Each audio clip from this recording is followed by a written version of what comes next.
Okay. Good morning, What Scott up? and Jean. How are y'all doing? Good. Good. This is our second blog that we're going to be doing. Y'all did an awesome job last time. Thanks. Thank you. All right. Are you ready? Yes. All right. Who's going to take the first question? Depends on how we like the Hold on. question. Hold on. Oh, we gotta be, you gotta be on that.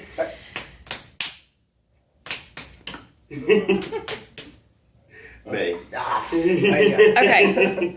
On a new listing, what factors do you look at to determine how it needs to be priced?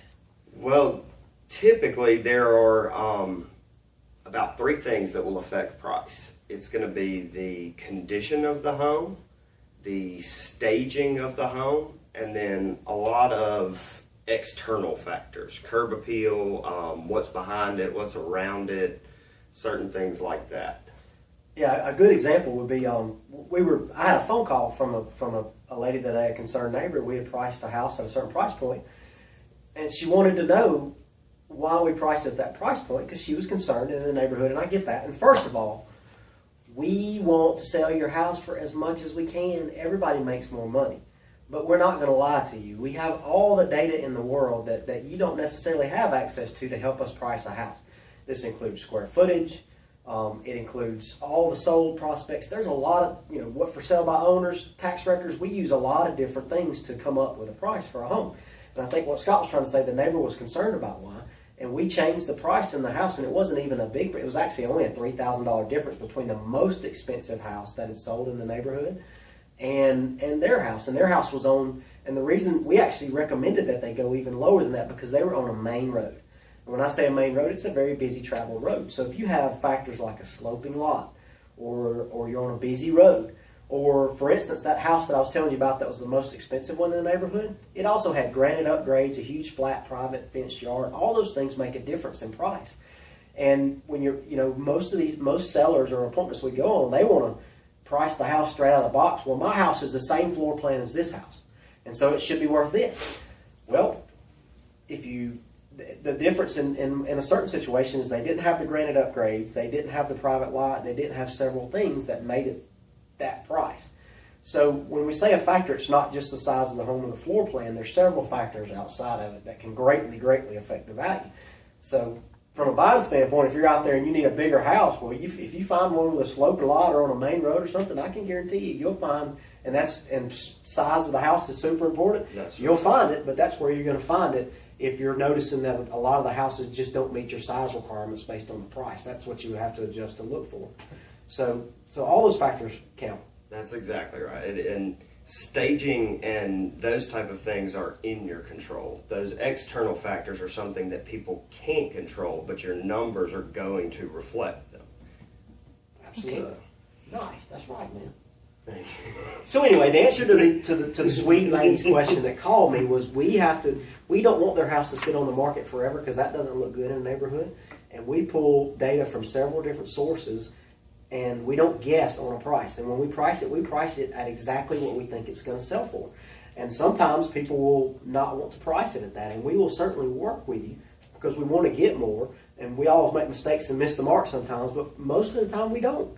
So, at least in the future, you can know that when agents pull price, they don't just grab one out of the sky and go, oh, I'd like to get this. It's actual real market data that explains what your house is worth and brings in all those factors. At least we as agents. Yeah, we do. A lot of people will take one on too, right? But from our standpoint, we have to keep it professional and actually use real facts to sell a house.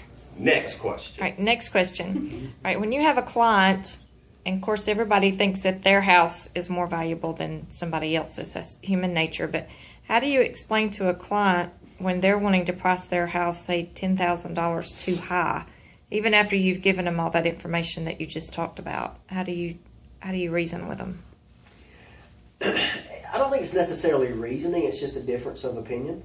And you're talking to somebody that sells houses for a living versus somebody who's emotionally connected to their home, rightfully so. So you obviously feel like it's worth more. So what I say is just, I'll revert back to what we talked about just a second ago, is it's not, I don't coach them down to the price or try to sell them on the reason that they need to come to that price. It's a business It's a business decision based on the market data, and you can. There's so many houses out there and so many ways to pull that information. You get to make a choice. You can overprice it and let it sit for a while and get frustrated and not have a very good experience, or you can price it with what the market value is and go from there. And we'll even, if the market's going up, which right now it is, so we'll even, on our comps, we'll even add money to that to reflect for that. So we break it down to a science, but just know we pull it right. That's exactly right. There are certain pocket areas too that have been pushing the pricing bubble in marketing, and you can hit those, especially during peak seasons or external factors again, like a really awesome pool or anything like that. Mm-hmm. Every house is unique, and everybody's house is better than the other one.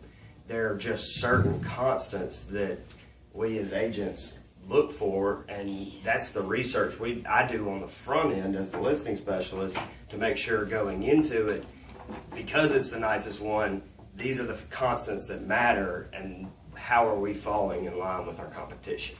And at the end of the day, there will be a number that will hit when that information is there. Yep. Okay. On the opposite end, when you have a client and they're just ready to get it sold, they have a lot of equity and they want to price it too low, how do you handle that situation? I have always, my goal at the end of the day is to advise the client on how to sell the house for the most amount of money in the quickest amount of time that meets their needs. I don't think it is right to just jump on that situation and say, okay, we can price it here and we should have multiple offers in 2 days, because that's not marketing it and selling it and handling it best for our client. But we have an aggressive listing approach to everything anyways, and as a listing specialist, I try and re-pull numbers every 30 days on all of our listings to make sure some new comp hasn't popped up or anything. So we have an aggressive approach to still make it happen very, very quickly for that client.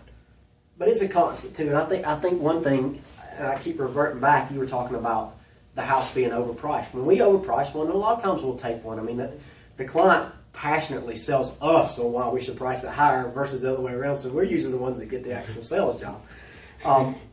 But what I found is we spend time, if we do that, continuing to adjust and adjust and adjust and adjust price and everything else until we hit that mark. And you'll know when you hit it, because you'll go from not a lot of showings, not a lot of activity, to boom. When you hit it, the gates will open and you'll know it if you miss it.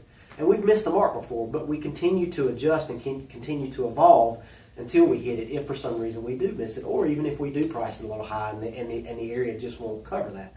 And what you said about checking, we keep up with our listings. Scott reviews them, every other week or every week, just depending on what's going on. But the real estate market doesn't change every 6 months. The real estate market changes daily. If they just opened a new school in your area, your real estate market just changed. If a new company is coming in and they're going to build a 200 employee facility in your area, your market just changed. If your neighbor just got transferred and he did what you were talking about, wanted to price his house low, and because his company was covering the loss and he didn't care, he just had to get to his new destination in Kalamazoo, well, if he sells it at a low price and he can do it, it's his house, he has the right, your market just changed in one day. So it's a constant that you have to keep up with, and you have to know what you're doing to price a house. And hearsay is not where he down the street said he got this. That's not it. It's real data, real market data that we pull in to make sure we get it as right as we can. And the ability to adjust based off of our feedback and things in that first month of being listed. That's right. You'll know in the first 2 weeks, unless it is a custom or luxury home at a different price point, something like that, your average real estate in our area, you will know in the first 3 weeks. That's right. If you're priced, we're Helena, Hoover, Pelham, Vestavia, Mountain North area. If you're priced anywhere from $200 to $350, those houses are flying off the shelf, and the reason is because there's a big market share and a big demand for that price point based on our area, median income, those things. If you're priced at $700 or $800, and there's only 3 houses that have sold in the last 6 months in that price point, totally different marketing plan. And of course, we understand all of them and do all of them, but it just depends on what it is. And so when I say make adjustments, we make adjustments with price points, with the area, characteristics, all the above. And if you don't pay attention to all those factors, you're going to have a hard time selling your house. That's right. So, Did we stray enough off topic? I think you did. lots of coffee, AD. That's right. But did we answer the questions? I think you did. Okay. Yeah, you did. All right. How long is the Awesome video? job. What's the counter say? 10:28. Man, that's long. People won't watch it that long. We got to go. We're out. Bye. Bye.